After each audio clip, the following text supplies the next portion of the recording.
এটা যদি চাই আমার কাছে, তাহলে এটাকে আমি বের করবো কিভাবে? বের করার জন্য আমার যেটা করতে হয় সেটা হলো প্রথমে আই বের করতে হয়। আই বের করে আর ওয়ানের মধ্যে পাস করে দিতে হয়, means V equals to I R one. ঠিক আছে, কিন্তু এখানে একটা সূত্র দেখানো হচ্ছে যেটার জন্য আমার কি লাগবে না, আই ব্যবহার করতে হবে না। আই বের না করেই আমি কি করতে পারবো, এই জায়গায় ভোল্টেজটা ডিরেক্টলি বের করতে পারবো। এই জন্য এটাকে বলা হয়েছে বিভব বিভাজক নীতি। V1 সমান কি হবে, R1 divided by R1 plus R2। V2 সমান কি হবে, R2 divided by R1 plus R2 into কি V। মানে এখানে যদি আরো থাকে তাহলে ব্যাপার হবে যার ভোল্টেজ আমি বের করছি ওই রোধের উপরে থাকবে, বাকি সবগুলো রোধের যোগফল নিচে থাকবে, ইনটু হবে হচ্ছে এই তড়িৎ চালক। বুঝতে পারছো? এটা হচ্ছে আর আরেকটা আছে হলো তড়িৎ প্রবাহ বিভাজক নীতি। তড়িৎ প্রবাহ বিভক্ত হয় কোথায়, কোন ধরনের সার্কিট? স্যার এইটা আর এটা বেশি বাড়ালে সমান্তরাল সার্কিটে। ঠিক আছে, এইতে স্যার এইটা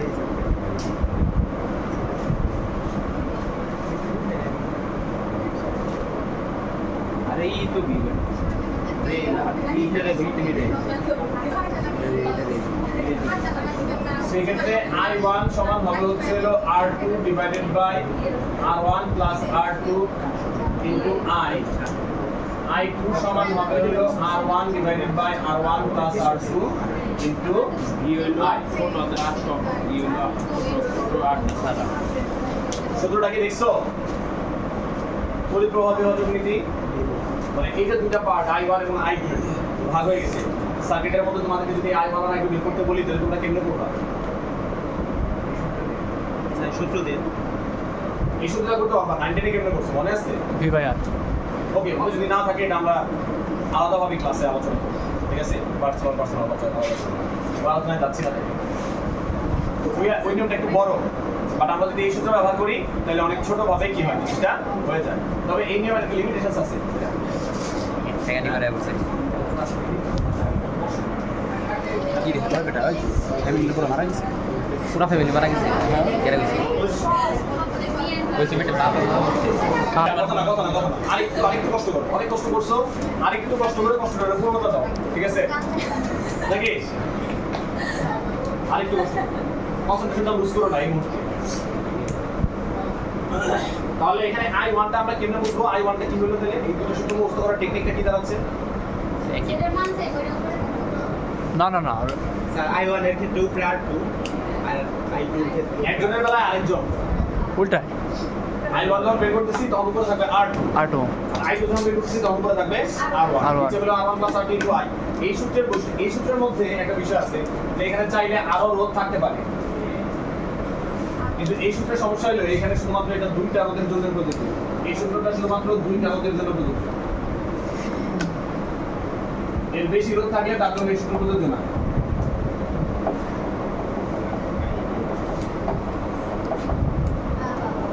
কথা বুঝতে পারছো?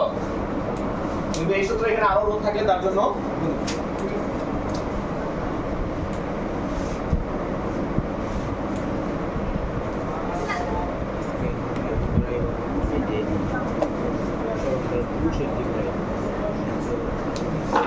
আমরা তো রোধের সমবায় দেখলাম, এখন আমরা দেখব কোষের সমবায়।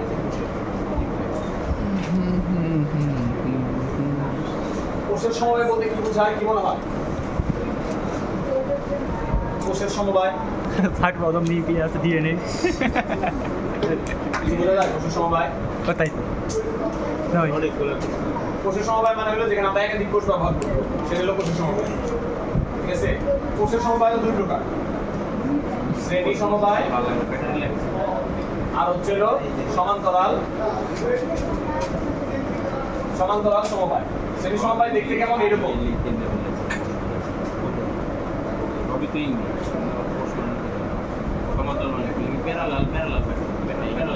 এখন কোষের সমবায় বাস্তব কোনো উদাহরণ তোমাদের জানা আছে? না, কিন্তু বাংলা লেখা কোষের সমবায় বাস্তব কোনো উদাহরণ জানা আছে? রিকশা, খেলনা গাড়ি, কয়েকটা ব্যাটারি ব্যবহার করি আমরা, হ্যাঁ রিমোট কন্ট্রোল, তাই না? অটো রিক্সা চলে, দুইটা ব্যবহার করি, খেলনা গাড়িতে 3টা 4টা 5টা ব্যবহার করে, তাই না? এগুলো হলো কি কোষের সমবায়। কোষের সমবায় যখন তোমরা করো, ব্যাটারিগুলো যখন তোমরা ব্যবহার করো, তাই না? তখন কি এরকম হয় যে এক এক ব্যাটারি এক এক রকম ভ্যালু হয়? না ব্যাটারি সব একই। হ্যাঁ? সবগুলো একই পাওয়ারের ব্যাটারি ব্যবহার করো না? হ্যাঁ। সবগুলো 1.5 তাই না? হুম। এটা হলো বিষয়। তো এই জন্য কোষের সমবায়ের ক্ষেত্রে কি করা হয় না, কখনো ভিন্ন ভিন্ন ভ্যালু ব্যবহার করা হয় না, সব কোষের মান একই নেওয়া হয়। তাহলে সবার অভ্যন্তরীণ রোধের মানও আর থাকবে, সেম একই থাকবে আর। তাহলে তিনটা কোষকে যদি আমরা একটা বানাই, তাহলে এটার ভ্যালু কত হওয়া উচিত? E3 3E ঠিক আছে? তো এটার ভ্যালু হচ্ছে হবে 3E, মানে তিনটা কোষ যদি সিরিয়ালি যুক্ত করা হয় তাহলে এটার বিভবগুলো ডিরেক্টলি যোগ হয়। ঠিক আছে? বিভব বাড়ে। আর এখানে দেখো, এখানে তো আই কারেন্ট বের হচ্ছে। তো তুমি যখন এই তিনটাকে একটা কোষ বানাইলা তখন এই রোধের কথা ভুলে গেলে হবে না। 3 আরো তিনটা কোষকে যখন একটা কোষ বানাবা তখন এই তিনটা রোধ, তিনটা কোষ যেহেতু শ্রেণী সমবায় ছিল, তিনটা রোধ তো শ্রেণী সমবায় আছে, তাহলে তিনটা শ্রেণী সমবায়ের রোধের তুল্য রোধ কি হবে? 3R। ঠিক আছে? আর এটা হলো বহির রোধ, এটাকে আমরা বলি R। তাহলে এখানে যে I আছে, এই I সমান হবে কত? 3E divided by R plus 3R। ঠিক আছে না? তাহলে আমরা অরিজিনালি জানি, তাই না? 3R প্লাস তো এখানে যদি n সংখ্যক থাকে, n সংখ্যক কোষ থাকলে 3A 3N NE I equals to হবে হচ্ছিল NE divided by R R plus NR। R। বুঝতে পারছো? আর যদি সমান্তরাল থাকে কোষগুলা, তাহলে I সমান NE1 প্লাস NE1 2 NE1 3 ঠিক আছে? সমান্তরাল থাকলে কি হবে? বলো দেখি কে বলতে পারবা? এই তিনটা কোষকে যদি আমি একটা বানাই হ্যাঁ। তাহলে তিনটা কোষের ভোল্টেজ কত হবে? কি মনে হয় তোমাদের কাছে? দেখো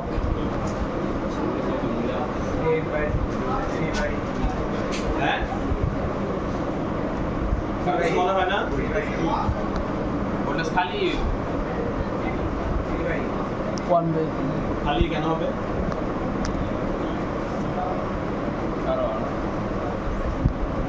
প্যারালাল কানেকশনে তো সিরিজ ভাগ হয় না। আমার ক্লাস নিয়ে ওগুলা তো ওগুলা ভালো না। মাথা ব্যথা শুরু হয়ে গেছে।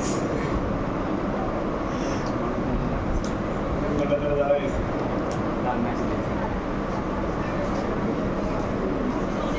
দেখো, এটা A বিন্দু হইলে এটা B বিন্দু, এটাও A বিন্দু, এটাও B বিন্দু, এটাও A বিন্দু, এটাও বিভিন্ন আমি এখানে তিনটা যেহেতু একই বিন্দু, তো কাজে এই তিনটাকে একটা বানাইলে তো আসলে একটাই ভ্যালু হবে।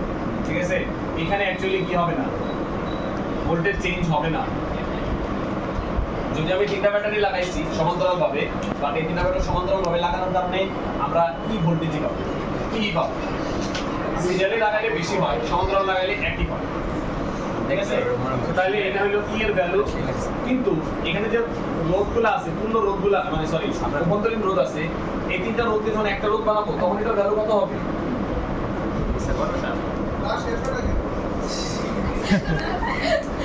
শেষ করা বললাম না, বড় ক্লাস অনেক, এক চ্যাপ্টারে লেখা তাহলে আমি একদিন একটা বিরাট ক্লাস না স্যার প্রতিযোগিতা। ডাইরেক্ট আমি দিতে পারবো না, আমার পাশে 4 ঘন্টা দিতে পারবো মাঝে মাঝে 5 মিনিট আমার কাছে এটা ছেড়ে দিও, আমি বুঝি না এত কথা বলছি, 2 ঘন্টা শেষ হয় না। আচ্ছা, বলো। এই তিনটা রোধকে একটা রোধ বানাইলে কি হবে? ভ্যালুটা কত হবে? 3R হবে। এবি সমান সমান্তরাল থাকে কি হিসাব করে? 1 বাই 1/r সো এখানে 1/rp সমান হবে 1/r 1/r 1/r, তার মানে 1/rp সমান কত? 3/r, তার মানে rp সমান হচ্ছে হলো r/3।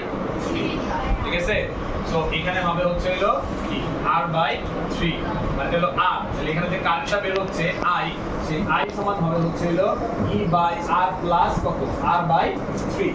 লসাগু করলে 3e divided by 3r plus r, তার মানে n সংখ্যক যদি রোধ থাকে তাহলে i এর ভ্যালু আসবে হচ্ছে হলো ne divided by nr plus r। ঠিক আছে? এখানে হচ্ছে হলো সমবায় থাকলে আমার মূল প্রবাহ বের করা দুইটা